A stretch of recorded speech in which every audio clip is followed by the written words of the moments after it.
Hello friends, very good morning. Welcome to the Hindu editorial analysis. ఒక news అమ్మ మీ అందరికీ. Offline aspirants ఎల్టెక్స్ క్లాసెస్లో ఆఫ్లైన్కి వచ్చి జాయిన్ అవ్వాలనుకుంటున్న వాళ్ళు, ప్లాన్ చేసుకుంటున్న వాళ్ళందరికీ చిన్న అలర్ట్. మీరు వైజాగ్ బ్రాంచ్లో కానీ హైదరాబాద్ బ్రాంచ్లో కానీ ఎక్కడి నుంచి మీరు జాయిన్ అయ్యి ప్రిపేర్ అవ్వాలనుకున్నా సరే గుర్తుపెట్టుకోండి, ఫీజులు పెరుగుతున్నాయి. ఆన్లైన్ ఫీజు పెరగట్లేదు, కానీ ఆఫ్లైన్ ఫీజు పెరుగుతుంది. రెంటల్ ఎక్స్పెన్సెస్ అన్నీ పెరగడం వల్ల పెంచాల్సి వస్తుంది. సో ఈ ప్రజెంట్ 70,000 రూపాయలు ఉంది మనకి. 30th ఏప్రిల్ వరకు సేమ్ ఫీ మెయింటైన్ అవుతుంది ఈ నెలాఖరు వరకు. కానీ 1st మే నుంచి ఫీ 1 lakh రూపీ చేయాల్సి వస్తుంది, చేస్తున్నాం. మీకు ఈఎంఐ ఆప్షన్ అయితే కంటిన్యూ చేస్తున్నాను. అయితే instead of 5,000 it will be 10,000 per month. ఓకేనా? మీరు సింగిల్ పేమెంట్ చేస్తే కొంచెం తగ్గించడం అనేది జరుగుతుంది. ఇది 1st మే నుంచి. ఇదంతా ఎందుకు అంటే 30th ఏప్రిల్ లోపు 5,000 కట్టేసి మీకు 70,000కి బ్లాక్ చేసుకోండి. This is the best option. మన వైజాగ్ అడ్రస్ ఎక్కడ ఉంది, హైదరాబాద్ అడ్రస్ ఎక్కడ ఉంది, ఇంకా మీకు ఏమైనా డౌట్స్ ఉంటే ఈ నెంబర్కి మీరు కాంటాక్ట్ చేయొచ్చు. ఏ డౌట్స్ ఉన్నా సరే ఆ నెంబర్కి కాంటాక్ట్ చేసి క్లారిటీ తీసుకోవచ్చు. Don't miss this opportunity. వైజాగ్లో న్యూ బ్యాచ్ 1st మే నుంచి, హైదరాబాద్లో 1st జూన్ నుండి స్టార్ట్ అవుతుంది. కాకపోతే ఫీజు మాత్రం 30th ఏప్రిల్లో బ్లాక్ చేసుకోవాలి. ఫస్ట్ ఇన్స్టాల్మెంట్ ఆఫ్ 5,000 కట్టి మీరు బ్లాక్ చేసుకోవచ్చు. ఆన్లైన్ యాక్సెస్ ఫ్రీ కాబట్టి అది మీకు ఇమీడియట్గా ఇచ్చేస్తాను. ఈలోపు మీరు ఆన్లైన్ యాక్సెస్ చూసి 1st జూన్ నుంచి క్లాసెస్కి వచ్చేయచ్చు హైదరాబాద్ వాళ్ళు. సో ఆన్లైన్కి యాజ్ యూజువల్ ఆన్లైన్లో recorded and live and recorded 2 optionals ఉన్నాయి. రికార్డెడ్లో 50,000కి, లైవ్ అండ్ రికార్డెడ్లో 60,000కి మనం కోర్స్ అందిస్తున్నాం. సో 5,000 రూపాయలు పే చేసి మీరు వచ్చేయచ్చు. సో ఈ అమౌంట్ మీరు ఇదైతే 10 ఇన్స్టాల్మెంట్స్, ఇదైతే 12 ఇన్స్టాల్మెంట్స్ పే చేసి రావచ్చు. సో తక్కువ ఫీజు, ఈఎంఐ ఆప్షను, ఎఫోర్డబిలిటీ మరియు లైఫ్ టైం వ్యాలిడిటీ, క్లాసెస్ అందరికీ అర్థమయ్యే రీతిలో చెప్పడం. ఇది మీరు కాంటాక్ట్ చేయాల్సిన నెంబరు. మంత్ ఎండ్ వరకు మాత్రమే ఈ ఆఫర్ అందుబాటులో ఉంటుంది. మనం అందిస్తున్న ఆప్షనల్స్ ఈ 5 కనిపిస్తున్నాయి మీకు. ఈ 5 ఆప్షనల్స్లో ఏదైనా చూస్ చేసుకోవచ్చు by paying 30,000 rupees. Again you have an EMI of 5,000 rupees per month. Life time validity ఉంది. లైవ్ అండ్ రికార్డెడ్ ఫార్మాట్లో మీకు క్లాసులు అందుబాటులో ఉంటాయి. సో ఇది మీరు కాంటాక్ట్ చేయాల్సిన నెంబర్. సో ఇవాల్టి ఆర్టికల్ ప్రమోటింగ్ ఇంప్యూనిటీ అనే పేరుతో మనకు కనిపిస్తుంది. ఇంప్యూనిటీ అంటే మీనింగ్ ఏంటి? Exemption from punishment. ఇంప్యూనిటీ అంటే పనిష్మెంట్ నుంచి ఎగ్జంప్షన్, అంటే ఒక తప్పు చేసినప్పటికీ పనిష్ చేయకుండా వాళ్ళకి ఎగ్జంప్ట్ చేయడం. దాన్ని ప్రభుత్వం ప్రమోట్ చేసినట్టుగా కనిపిస్తుంది అని చెప్పారు. ఎందుకంటే armed forces special powers act అని చెప్పి ఒక చట్టం ఉంది. ఈ చట్టం వల్ల ఆర్మీలో ఉన్న వాళ్ళకి స్పెషల్ పవర్స్ కొన్ని వస్తున్నాయి. నార్త్ ఈస్టర్న్ స్టేట్స్ ప్రభుత్వం నోటిఫై చేసిన కొన్ని ఏరియాస్లో సెక్యూరిటీ సిచ్యువేషన్ని ఇంప్రూవ్ చేయడం కోసం సెంట్రల్ గవర్నమెంట్ ఆర్మీని పంపిస్తూ ఉంటుంది. అక్కడ వాళ్ళకి చాలా ఎక్కువ పవర్స్ ఉంటున్నాయి. సో వాళ్ళు ఏమైనా తప్పు చేసినా సరే వాళ్ళని అక్కడ లోకల్ పోలీస్ ప్రాసిక్యూట్ చేయడానికి కూడా పెద్ద పెద్ద ప్రొసీజర్స్, ప్రాసిక్యూట్ చేసే అవకాశమే లేని పరిస్థితి కనిపిస్తుంది. ప్రాసిక్యూట్ చేయాలంటే ప్రయర్ శాంక్షన్ కావాలి, అంటే ప్రయర్ అప్రూవల్ తీసుకోవాలి. ఒక ఆర్మీ వ్యక్తి ఈ నోటిఫైడ్ ఏరియాలో సెక్యూరిటీ సిచ్యువేషన్ని ఓవర్సీ చేస్తున్న ఆర్మీ వ్యక్తి అక్కడ ఏదైనా తప్పు చేస్తే, పోలీసులు తప్పు చేశారని ఎస్టాబ్లిష్ చేసినా, తను అరెస్ట్ చేయాలన్నా ప్రాసిక్యూట్ చేయాలన్నా హోమ్ మినిస్ట్రీ లేదా డిఫెన్స్ మినిస్ట్రీ యొక్క అప్రూవల్ తీసుకోవాలి. డిఫెన్స్ మినిస్ట్రీ అప్రూవల్ ఉంటే తప్పితే ప్రాసిక్యూట్ చేయడానికి లేదు. అది పరిస్థితి. సో చూద్దాం స్టోరీ ఏంటని. Denial of nod to prosecute army men in Oting massacre is disconcerting. Nod అంటే అప్రూవల్, ప్రాసిక్యూట్ చేయడం అంటే లీగల్గా ప్రొసీడ్ అవ్వడం, అంటే వాళ్ళకి శిక్ష పడేలా చేయడం. ఎవరిని? ఆర్మీ మెన్ని. ఎక్కడ? ఇన్ ఓటింగ్ మసాకర్ అంటే ఏంటమ్మా అర్థం? What is the meaning of massacre? కోత, ఎక్కువ మందిని ఒకేసారి చంపేయడానికి మసాకర్ అంటాం. ఈజ్ డిస్కన్సర్టింగ్ అంటే డిస్టర్బింగ్ అని అర్థం అనమాట. అది ఇప్పుడే చెప్పారు మీకు. వాళ్ళని ప్రాసిక్యూట్ చేయాలంటే సెంట్రల్ గవర్నమెంట్ అప్రూవల్ ఇవ్వాలి. అప్రూవల్ ఇవ్వలేదు, డినయల్. ఆ అప్రూవల్ ఇవ్వకపోవడం అనేది డిస్టర్బింగ్ యాక్టివిటీ. అంటే వాళ్ళు ఏ తప్పు చేసినా సరే వదిలేస్తామా, ఆర్మీ అయితే ఇంకా వదిలేయడమేనా అనే పాయింట్ ఇక్కడ మనకి వస్తుంది. ఎందుకంటే చాలామంది సివిలియన్స్ చనిపోయారు ఈ తప్పులో. చాలామంది సివిలియన్స్ చనిపోవడం జరిగింది.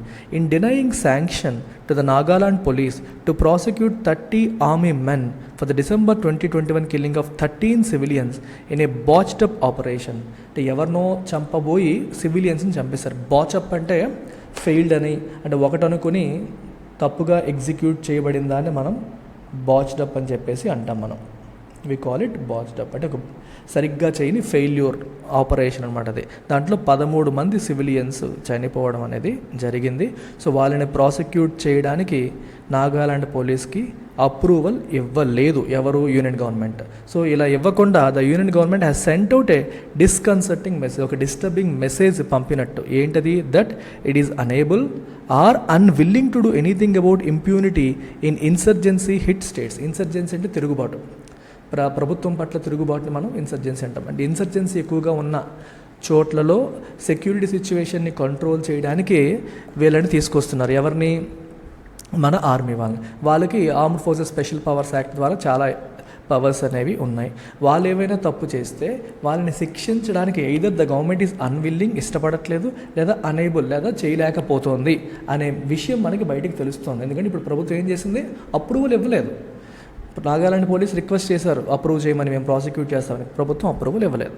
ఎయిదర్ గవర్నమెంట్కి ఇష్టం లేదు, లేదా గవర్నమెంట్కి అలా ఆర్మీ వల్ల ఏమీ చేయలేదు. రెండిట్లో ఏదో ఒకటి. In what was letter described as a case of mistaken identity. ఒకళ్ళు అనుకొని ఇంకొకరిని చంపేశారు. కేస్ ఆఫ్ మిస్టేకెన్ ఐడెంటిటీ అంటే అర్థం అది. 6 workers returning home in a vehicle from a coal mine bordering Assam. Coal mine నుంచి 6 వర్కర్లు ఇంటికి వస్తున్నారనమాట. అస్సాం బార్డర్లో ఉన్న కోల్ మైన్ నుంచి were gun down by the security forces వాళ్ళని గన్తో కాల్చిపారేశారు. At Oting village in Mon district. ఈ డిస్ట్రిక్ట్లో ఓటింగ్ విలేజ్లో, అంటే నాగాలాండ్లో ఉన్న డిస్ట్రిక్ట్లో ఆ విలేజ్లో వాళ్ళని చంపేయడం అనేది జరిగింది. 7 more villagers were shot dead later. ఇంకో 7 చంపేశారు. Following a scuffle with villagers who had found the bodies in an army vehicle. Army వెహికల్లో బాడీస్ చూసి ఊర్లో ఉన్న ప్రజలు గొడవకు దిగారు. ఆ గొడవలో ఇంకో 7 చంపేయడం అనేది జరిగింది. Prior sanction to prosecute army personnel is necessary under section 6 of the Armed Forces Special Powers Act. మీకు చెప్పాను, ఈ చట్టం ప్రకారం వీళ్ళని ప్రాసిక్యూట్ చేయాలంటే ప్రయర్ శాంక్షన్ అంటే అప్రూవల్, ముందే అప్రూవల్ తీసుకోవడం అనేది necessary. A special investigation team of the Nagaland police completed its probe in March 2022. 2022 మార్చ్లో ప్రోబ్ అంటే ఇన్వెస్టిగేషన్ని స్పెషల్ ఇన్వెస్టిగేషన్ టీమ్ కంప్లీట్ చేసింది. And filed a charge sheet in the case. ఈ case విషయంలో ఛార్జ్ షీట్ కూడా file చేసింది. It had sought sanction, approval అడిగింది for prosecution from the defence ministry's department of military affairs. Defence మినిస్ట్రీలో department of military affairs ఉంది, వాళ్ళకి approval అడిగింది వీళ్ళని ప్రాసిక్యూట్ చేయడానికి మాకు అప్రూవల్ ఇవ్వండి అని. The police had claimed, police ఏమన్నారు? They had establish the involvement of 30 personnel. ఈ 30 మంది ఆర్మీ పీపుల్ ఇందులో ఇన్వాల్వ్ అయ్యారని చెప్పి మేము ఎస్టాబ్లిష్ చేసాం with evidence. Who allegedly violated standard operating procedures. వాళ్ళకున్న ఆపరేటింగ్ ప్రొసీజర్స్ అంటే ఏదన్నా ఆపరేషన్ ఎలా చేయాలనే విషయంలో ఒక ప్రొసీజర్ ఉంటుంది, ఆ ప్రొసీజర్ని వాళ్ళు వైలేట్ చేశారు అని చెప్పేసి వీళ్ళు ఎస్టాబ్లిష్ చేశారంటే ప్రూవ్ చేశారు. And rules of engagement and resorted to indiscriminate and disproportionate firing on the vehicle. So వాటిని వైలేట్ చేసి రూల్స్ ఆఫ్ ఎంగేజ్మెంట్ని ఫాలో అవ్వకుండా ఇండిస్క్రిమినేట్ అండ్ డిస్ప్రపోర్షనేట్ ఫైరింగ్కి పాల్పడ్డారు. ఇండిస్క్రిమినేట్ అంటే విచక్షణారహితంగా, అర్థమవుతుందా? ఇండిస్క్రిమినేట్ అంటే మీనింగ్ అది, విచక్షణారహితంగా. అలాగే డిస్ప్రపోర్షనేట్ ఫైరింగ్ అంటే అసలు ఎవరు అక్కడ చిన్నది తిప్పి కొడితే 6 ఉన్నారు, మీరేమో 30 మంది వచ్చేసి వాళ్ళ మీద ఫైర్ చేయడం మొదలుపెట్టారు. డిస్ప్రపోర్షనేట్ అంటే బలగాలు చూసుకుంటే వాళ్ళు తక్కువ మంది, ఆ తక్కువ మంది మీద ఎక్కువ మంది వెళ్ళి పడిపోవడం. ఫర్ ఎగ్జాంపుల్ నువ్వు పావలా వర్క్ చేస్తావు, ₹1.5 శాలరీ అడిగావు అంటే దాని అర్థం ఏంటి? డిస్ప్రపోర్షనేట్. నువ్వు చేసే పని తక్కువ, అడిగేది ఎక్కువ. లేకపోతే ఒకడు ₹1.5 పని చేయించుకుంటాడు కానీ పావలా శాలరీ ఇస్తాడు, రివర్స్. ఎక్కువ పని చేయించుకోవడం, తక్కువ ఇవ్వడం, అగైన్ డిస్ప్రపోర్షనేట్. తీసుకునేది ఎక్స్ట్రాక్ట్ చేసేది ఎక్కువ, ఇచ్చేది తక్కువ. అలాగే నీ ఆదాయం ఒకలా ఉంది, దానికి ఆస్తులేమో చూస్తే దానికి 100 రెట్లు ఉన్నాయి, ఆదాయానికి తగ్గట్టుగా ఆస్తులు లేవు, డిస్ప్రపోర్షనేట్ అసెట్స్ అంటారు. ఆదాయానికి మించిన ఆస్తులు ప్రపోర్షనేట్గా లేకపోవడం అనమాట, అది డిస్ప్రపోర్షనేట్ అంటే మీనింగ్. అక్కడ డిస్ప్రపోర్షనేట్ మీనింగ్ అక్కడ తక్కువ మంది ఎక్కువ మంది అంత ఫైరింగ్ చేయాల్సిన అవసరం లేదు కానీ చేశారు అని అర్థం. Meanwhile the army also ordered a court of enquiry. Army కూడా ఒక కోర్ట్ ఆఫ్ ఎంక్వైరీ ఆర్డర్ చేసింది. But its outcome is not known. కానీ దాని అవుట్కమ్ అనేది ఇంకా తెలీదు, ఇంకా బయటికి రాలేదు. On petitions by the wives of army personnel involved outcome అంటే రిజల్ట్ అమ్మ మీనింగ్. అంటే ఈ విషయంలో ఆర్మీ కోర్టులో కూడా ఎంక్వైరీ జరుగుతోంది, దాని రిజల్ట్ ఇంకా బయటికి రాలేదు. ఈ ఆర్మీ పర్సనల్ యొక్క వైఫ్స్ అందరూ కూడా సుప్రీంకోర్టులో వాళ్ళు ఏదో పిటిషన్ వేశారంటే దానివల్ల క్రిమినల్ ప్రొసీడింగ్స్ చేయకుండా జూలై 2022లో స్టే విధించడం అనేది జరిగింది. అంటే వాళ్ళపైన యాక్షన్ జరగకుండా ప్రస్తుతానికి సుప్రీంకోర్టు నుంచి స్టే ఉంది. The center has been quite keen on reducing the areas covered by the law, giving special powers in disturbed areas to the armed forces. ఈ ఆర్మ్డ్ ఫోర్సెస్కి సెక్యూరిటీ ఇష్యూస్ ఉన్న డిస్టర్బ్డ్ ఏరియాస్లో అంటే government notify చేసిన ఏరియాస్లో function చేసే అధికారాలు ఉంటాయి వాళ్ళకి. They are covered under AFSPA, armed forces special powers act. అయితే గవర్నమెంట్ ఏం చేస్తుందంటే ఆ నోటిఫైడ్ ఏరియాస్ని తగ్గిస్తూ వస్తుంది. అంటే చాలా చోట్ల సెక్యూరిటీ ఇప్పుడు కంట్రోల్లోకి వచ్చేసింది కాబట్టి వాటిని తగ్గించుకుంటూ వస్తుంది. It is been quite keen, చాలా కీన్గానే ఉంది ఆ విషయంలో. In recognition of the significant improvement in the security situation in the northeastern region, it has reduced the notified areas in Nagaland, Assam, Manipur in recent years.